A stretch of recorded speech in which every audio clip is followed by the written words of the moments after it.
മാന്യസദസ്സിന് നമസ്കാരം. ആദ്യം തന്നെ ഏവർക്കും എന്റെ ഹൃദയം നിറഞ്ഞ സ്വാതന്ത്ര്യദിന ആശംസകൾ. സൂര്യൻ അസ്തമിക്കാത്ത ബ്രിട്ടീഷ് സാമ്രാജ്യത്തിന്റെ കരാള ഹസ്തങ്ങളിൽ നിന്നും ഭാരതം സ്വാതന്ത്ര്യം നേടിയ ദിനമാണ് ആഗസ്റ്റ് 15.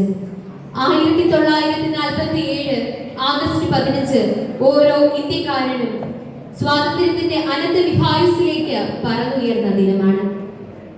അത് ഇന്ത്യക്കാരുടെ പുനർജന്മത്തിന്റെ ദിനമാണ്. ആ പുണ്യദിനം നാം ഓർക്കുകയും ആഘോഷിക്കുകയും ചെയ്യുമ്പോൾ ഭാരതത്തോടുള്ള കൂറും സ്നേഹവും നമ്മിൽ പ്രകടമാകുന്നു. നാം ഇന്ന് അനുഭവിക്കുന്ന ഈ സ്വാതന്ത്ര്യം അനേകം പുണ്യാത്മാക്കളുടെ കഠിനാധ്വാനത്തിന്റെയും ജീവിത ത്യാഗത്തിന്റെയും ഫലമാണെന്നത് നാം ഒരിക്കലും വിസ്മരിക്കരുത്. രാഷ്ട്രപിതാവായ മഹാത്മാഗാന്ധിജിയുടെയും ജവഹർലാൽ നെഹ്റുവിന്റെയും സുഭാഷ് ചന്ദ്രബോസിന്റെയും എല്ലാം ഓർമ്മകൾ നമുക്ക് വളരെ അധികമാണ്. 1947 നിന്നും 2025 ഇന്ത്യ വന്നു നിൽക്കുമ്പോൾ വളർച്ചയുടെ പടവുകൾ ചവിട്ടി കയറുകയാണ്. മംഗൾയാനും ചന്ദ്രയാനും ആദിത്യ എൽവണ്ണുമെല്ലാം ഇവയുടെ നേർക്കാഴ്ചകളാണ്. ലോകത്തിലെ ഏറ്റവും വലിയ 4ാമത്തെ പ്രതിരോധ ശക്തിയായി ഇന്ത്യ മാറി എന്നതിൽ നമുക്ക് അഭിമാനിക്കാം. നാനാത്വത്തിൽ ഏകത്വം എന്നതാണ് നമ്മുടെ ഏറ്റവും വലിയ സവിശേഷത.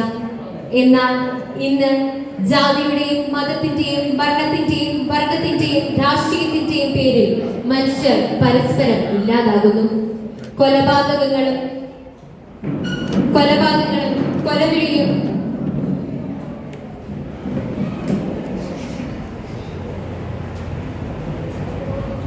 സ്ത്രീപീഡനങ്ങളും സ്ത്രീധന മരണങ്ങളും ആത്മഹത്യയുമെല്ലാം തുടർ കഥകളാകുന്നു.